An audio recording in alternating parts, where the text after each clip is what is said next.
each of you, and welcome to the Locked On Grizzlies podcast. Last night, two of the top four teams in the West faced off against each other as the Grizzlies visited the Phoenix Suns. And in a setup that did not seem likely for the Grizzlies to win, not only did two of the top four teams in the West meet up, but two of the top backcourts in the West met as well. And on a night where Chris Paul and Devin Booker were on the court, it was Desmond Bane and John Morant that stood out as the better backcourt. On the Grizzlies' significant victory over Phoenix and what it means for both Bane and Ja, plus the Grizzlies moving forward. That and much more on this edition of the Locked On Grizzlies podcast. Here we go. You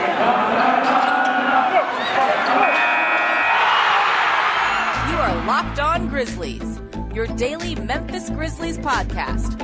Part of the Locked On Podcast Network, your team every day.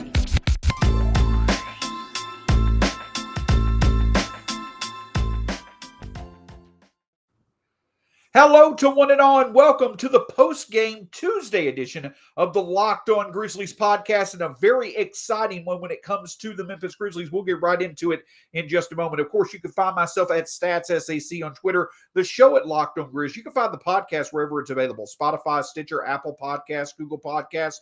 Wherever you choose to listen, that's where we will be. Make sure you listen, review, and subscribe. I always want to make sure we're providing content that is relevant to our listeners' preference. You can also find us right here on YouTube. Hit that subscribe button below. Lets us know you enjoyed the show. Lets others who enjoy the show find the show, and makes the overall experience of the show the best it could possibly be. I want to remind you also of Truebill.com, our title sponsor for today's show. With Truebill, listen, it's the holiday season. We all love free trials, but we don't want that to lead to unexpected costs. Make sure you use Truebill today in a way to be able to manage your subscriptions without having to worry about hidden costs piling up on you. So let's get right to it. The Memphis Grizzlies go into Phoenix last night, facing off against Chris Paul and Devin Booker and the Phoenix Suns, who, even though they lost on Saturday, on Christmas Day, to the Golden State Warriors, clearly the Phoenix Suns arguably are a top three team in the NBA this year. However, a day after the Grizzlies themselves ran into a bit of bad luck, hours before the game, losing Dillon Brooks and DeAnthony Melton, the Kings getting back De'Aaron Fox. After the Grizzlies got a bit of bad luck, but were still able to get a needed win in convincing fashion against the Sacramento Kings, it was the Grizzlies that got a bit of good luck on Monday evening, as it was announced before the game that DeAndre Ayton, who had entered health and safety protocols, would be out of the game for the Suns on Monday night. And that certainly played to the Grizzlies' favor for a team in the Grizzlies who obviously had been winning games as they've been shorthanded by getting into the paint, being able to rebound, being able to really be able to force the issue on their opponents in the paint, especially with John Morant back. It stood out for them to have another opportunity to do that, and that's exactly what they were able to do early on in the game against the Phoenix Suns. A tightly contested first quarter where the Grizzlies got out to a pretty nice lead, but Phoenix came back. And then from there, in the second quarter, the Grizzlies were really able to pull ahead. They were able to find their success. Desmond Bane shooting from the outside. John Morant was able to find his rhythm inside as well. The combination of John Morant and Desmond Bane, despite the fact that arguably one of the top three backcourts in the NBA, and in Chris Paul and Devin Booker were on the other side of the court, it was Bane and Morant that really were making the difference. But then in the third quarter, a night after it was the Grizzlies who had really stood out and made a huge difference in the third quarter, the Suns stuck with the Grizzlies. The Grizzlies, though, were able to continue to build their lead. They were able to get out to a 15, 16, 17-point lead at times through the third quarter. Once again, the Grizzlies showing that they are starting to find their rhythm in the third quarter, much like they've done in years past under Taylor Jenkins. But now we're able to find the success once again in the third quarter against the Suns, and they were able to go into the fourth quarter with a 15-point lead. But unfortunately, the Suns, there's a reason why they're so good. There's a reason why they were in the NBA Finals last year. There's a reason why they're a favorite to return once again in the Western Conference this year. They came back very much supported by Devin Booker's overall night of 30 points. They were able to hit timely threes, get defensive stops, and the Suns actually made a clutch shot on a Devin Booker three with 5 seconds left in the game. But then All the Grizzlies had to do was call Ja, and he delivered once again another game winner, as we've seen him do before, against quality opponents. Ja Morant going up against 3 or 4 Suns. He had to go into the air and adjust his shot because he was very well defended by Mikal Bridges and Devin Booker, but still was able to get the job done, and the Grizzlies were able to win 114-113. Now, similar things to how they beat, common themes were certainly here for the Grizzlies that you expect game in and game out for this team right now. 62 points in the paint versus 46 for the Suns. The Grizzlies shot the three decently, but more importantly, they were able to keep the Suns from having a successful night, limiting the Suns to only 11 of 13 from three. The Grizzlies overall, unexpectedly, they were the ones who had a tough night when it came to turnovers. The Suns were able to get 25 points off turnovers against the Grizzlies. One of the reasons why the Suns were able to come back in this game was because of the fact that the Grizzlies had turned the ball over so many times. This was actually a game where the Grizzlies had 88 possessions to the Suns 90. The Grizzlies lost the possession battle, but where they were able to make it up once again was on the boards. 15 offensive rebounds, 15 more rebounds than the Suns. Steven Adams, an outstanding night. 16 total rebounds, including 9 offensive rebounds, 7 assists, 13 points. The consistency of Steven Adams is starting to show. And we'll obviously talk about Ja and Desmond Bane in just a moment. But Steven Adams was the third big part of the successful trio that helped the Grizzlies out last night. When the Grizzlies were without DeAnthony Melton and Dillon Brooks due to being in health and safety protocols, how has Steven Adams responded? He absolutely has dominated on the boards, but the bigger thing than that is that he has set new season highs in assists. 6 on Sunday, 7 on Monday. Keith Parrish, a friend of the show over at Grits and Grinds and Fast Break Breakfast, he pointed out that Steven Adams has more assists or more games with 5 or more assists this year than any other season in his career, and he set season highs in each of the past 2 games. The ability of Steven Adams to find different ways to contribute, just not off the boards, but now converting them to points on an easier basis and becoming a facilitator that we were teased with and saw earlier on in the season, it could not have come at a better time. John Conchar, 7 points, 9 rebounds, once again stepping up, and again, outside of scoring, was able to be a supporting factor. The Grizzlies bench on Monday night was not as big of a factor, but they did well enough. They did a well enough job, especially defensively, to be able to make the most of the opportunity. And the Grizzlies were able to get a needed victory. And this time around, once again, though the Grizzlies are showing the trademarks of sustainable winners. A few weeks ago, against Portland, against Sacramento, the Grizzlies got down big. They had big stretch runs to get back going late to get victories. In this game against Phoenix, a team that's a title contender, the Phoenix Suns are one of the 5 best teams in the NBA. They have one of the 5 best odds in the NBA right now to win the NBA title. And even without 8,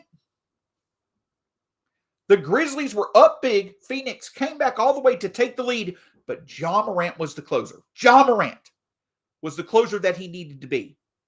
And he absolutely stood out.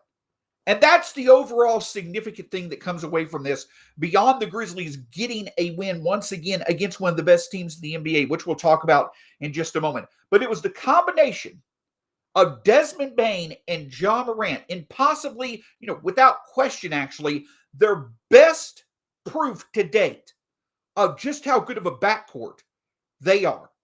On a night that they shared a court with Chris Paul and Devin Booker, 2 players who certainly have legitimate all-star claims this year, it was Ja Morant who made the best campaign to be on an all-star team this year, and it was Desmond Bane who showed again he should be in the most improved player conversation, and obviously was part of the better duo last night in Phoenix. That's what stands out. And that is what's continued to stand out for Ja Morant and Desmond Bane. Now both healthy. Desmond Bane's amazing run, which we'll discuss in just a moment, over the past 20 to 21 games over the past month, basically, and Ja Morant being back, the Grizzlies truly have one of the best backcourt duos in the NBA, and that's a big reason why they find themselves in the top 4 in the West.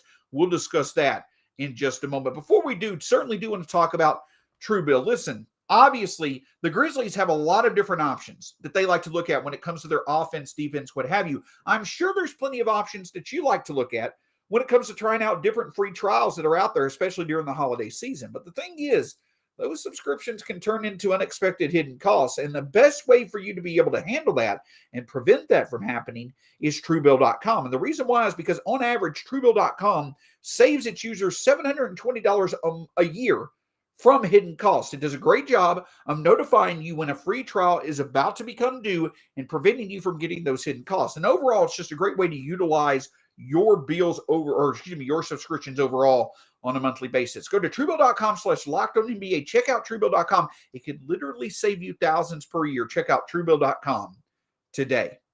Obviously, we want to thank you for making Locked On Grizzlies your first listen of the day, but make sure you check out the Locked On NBA podcast. We're now nearly 40% of the way through the season, and the Grizzlies and obviously other teams are certainly making plenty of headlines. Obviously, the impact of COVID and also getting into the trade deadline season as we get into the new year. All that covered on the Locked On NBA podcast, free on podcast wherever you find them. Also right here on YouTube. Make sure you check out the Locked On NBA podcast as your second listen of the day after you check out the Locked On Grizzlies podcast.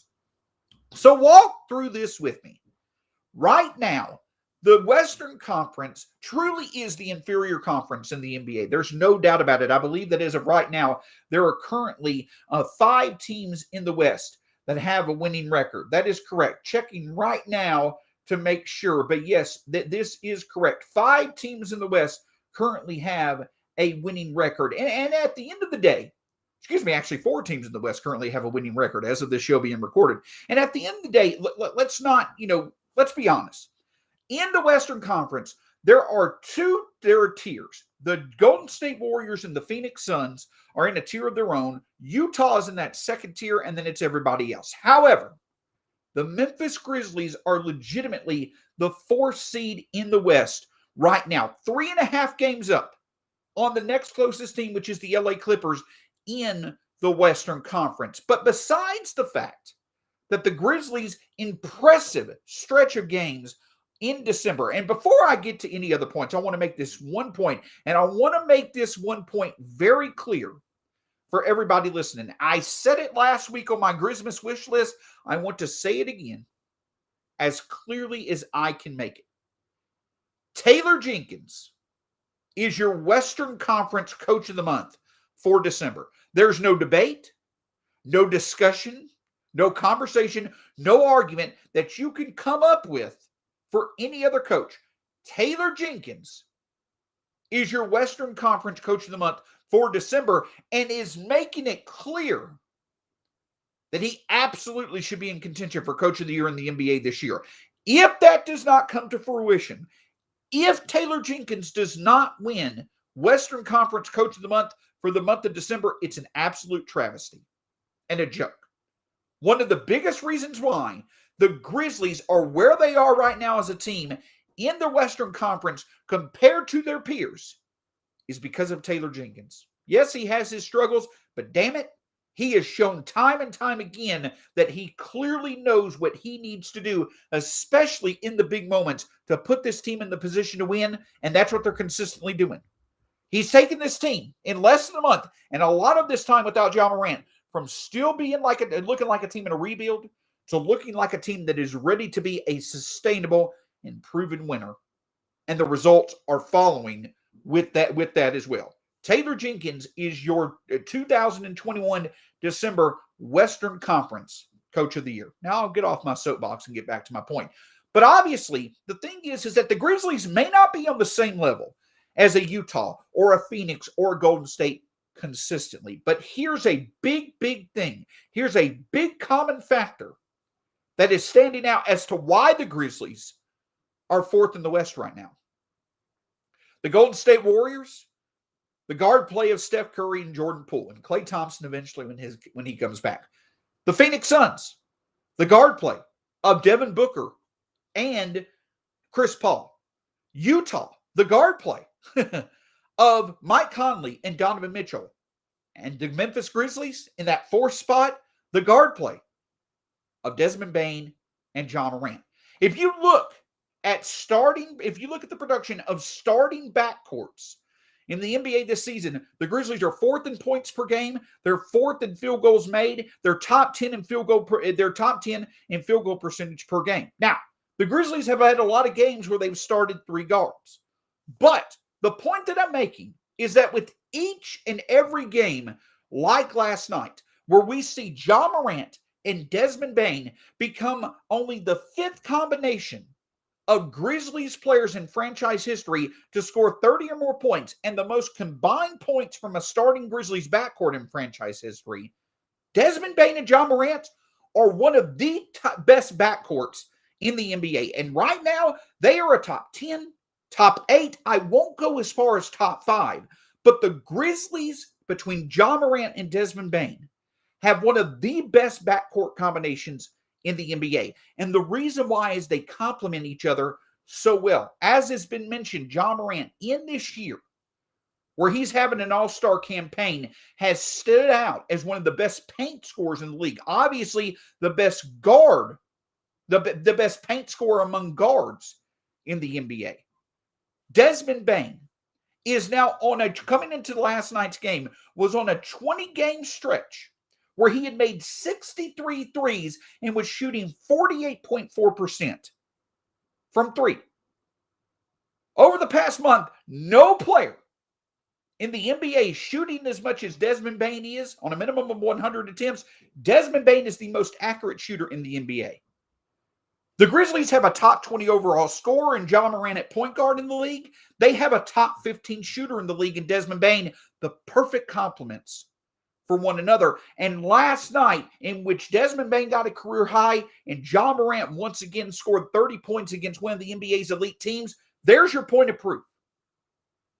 Just like the three teams in front of them in the West, the Golden State Warriors, the Suns, and the Jazz, the biggest reasons why those three teams have been atop the Western Conference this season and the calendar year overall is because of their backcourt duos. Well, now you can put the Memphis Grizzlies in that same conversation. And I don't mean to be disrespectful to the Jazz, the Warriors, or the Suns, but it's clear.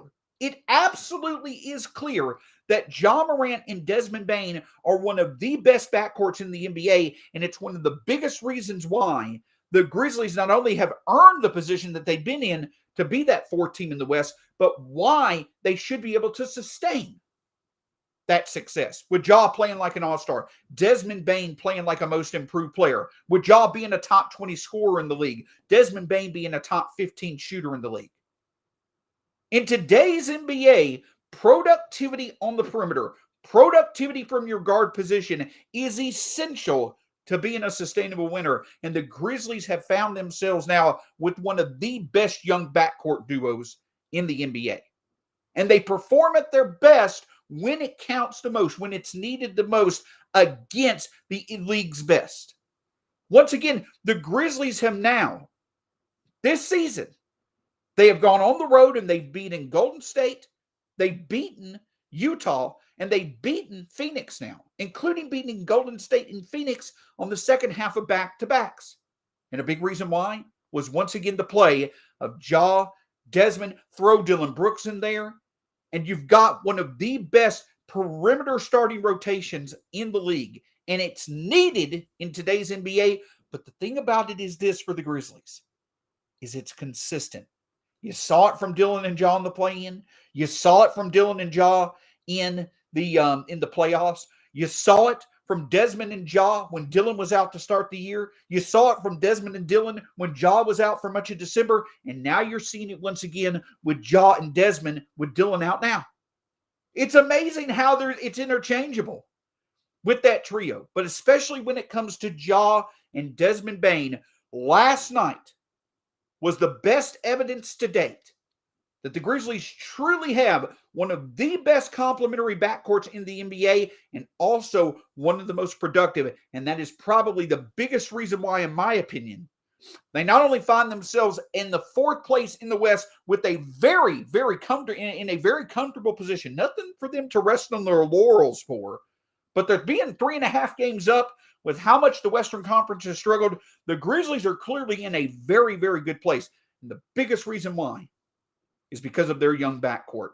They game in and game out, producing at levels that hardly anybody expected for them to consistently produce out coming into this season.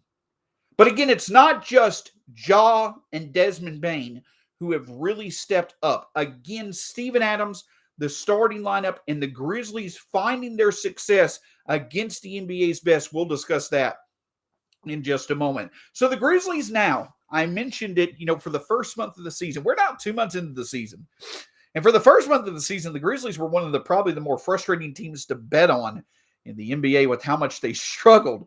Winning big games, but then coming back and losing by 20 or more points. But if you enjoy betting and wagering on sports, right now, the Grizzlies are one of the best bets in the league. And if you enjoy betting on and wagering in general, BetOnline is the fastest and easiest way for you to be able to do exactly that. Head to the mobile website or on your laptop. And if you put in the promo code LOCKED ON, you'll get a 50% welcome bonus on your first deposit. The NFL, the NBA, the NHL, the UFC, whatever you choose to bet on, all of those are available to enjoy at betonline.ag. Make sure you check out betonline.ag today, the fastest and easiest way for you to bet on your sports action day in and day out. On tomorrow's edition of the Locked On Grizzlies podcast, the Grizzlies are going into the new year. So what about some New Year's resolution when it comes to the Grizzlies? Not much at all has changed for the Grizzlies. So maybe not that many resolutions, but how could they potentially improve in some key areas to remain consistent with this winning stretch? I'll look at that tomorrow on the Wednesday edition of the Locked On Grizzlies podcast. But as I mentioned, the Grizzlies now stand at 21-14, and they now are firmly in that fourth place in the Western Conference. Not only are they 3.5 games up in the Western Conference, but they also are now 4 games up in the division. And it's a great place for the Grizzlies to be in. But one thing that really needs to stand out, and that, it's probably a point that I mentioned before, that others have mentioned, but it's a damn good point to be repeated. The Memphis Grizzlies have earned their spot being the 4th team in the West right now. That's correct. They've beaten Golden State, Utah, and Phoenix now on the road, including twice on back-to-backs. They've beaten other playoff teams. They've beaten the Clippers twice so far this year, who are 5th in the West. They've beaten Denver, who are now 6th in the West. They beat them twice at home. They've beaten Dallas once. They've beaten Minnesota. They've beaten the Lakers. They haven't played the Spurs yet, but those are the remaining teams in the Western Conference playoffs as of right now. And the Grizzlies either have a win or multiple wins on each and every one of those teams, and again, including the fact that they've beaten all 3 of the top seeds in the West on the road this year. This Grizzlies team, if you want one huge thing for 2021, it's not just that the Grizzlies have gone from unlikely playoff participants to now potentially being a top 4 team in the West in a year. That certainly in itself stands out. But it's the fact that this Grizzlies team consistently, even if you may not expect it, they play their best. They get the job done against the NBA's best teams, especially in their own conference. I think 10 of Ja Morant's 16 games, when he scores 30 or more points, have come against title contenders. He's done it 4 times against Utah. I think actually 5 times against Utah this year, if you include the regular season and the playoffs, including a Grizzlies franchise record of 47 points. Dylan Brooks did it in the playoffs. Stepped up against San Antonio in that first play-in game. Stepped up in the playoffs to support Ja Morant. Stepped up in the absence of Ja Morant throughout the middle of this month. Jaren Jackson Jr. has stepped up and has been one of the more consistent low-post defensive players in the league. And the combination of him and Steven Adams have come together as one of the better front court defensive duos in the NBA as well. Jaren talked about it in last night's press conference, just how much he has enjoyed not only learning from Steven Adams, but also playing with Steven Adams, who Jaren says is a great guy. But he certainly also acknowledges, like many other halves, it's not just Steven Adams making the impact on the boards. It's also Steven Adams making an impact through passing the ball, through becoming more of a scoring resource when it comes to converting those second chance points or being a low post passing option. But don't let this hide the fact that Steven Adams is delivering on his overall ability to make a difference on the boards like few others can. Steven Adams had 9 offensive rebounds last night. He now joins Zach Randolph and Jonas Valanciunas as the only players in Grizzlies franchise history to have 5 or more games where they have 8+ offensive rebounds in a game. Zach Randolph holds the franchise record for 8 times in a season. Steven Adams has done it 5 times in 35 games. There's not a better offensive rebounder in the league than Steven Adams. But what we came into the season talking about, what we came into the season needing to see, was could Steven Adams lead those second chance opportunities into points? And to start off the year, there was a bunch of finesse, man. There was a bunch of instances where, from a perspective of from a fan base who had been so used and so excited to seeing Jonas Valanciunas convert these second chance points at will, or convert these offensive rebounds to second chance points at will. The fact that Steven Adams wasn't doing it, I'll be honest, was frustrating at times, but now he's doing it.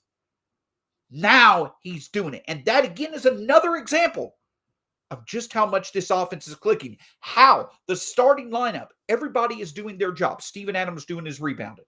Jaren Jackson Jr. being an inside-outside presence on offense, but also a defensive disruptor in the paint on defense.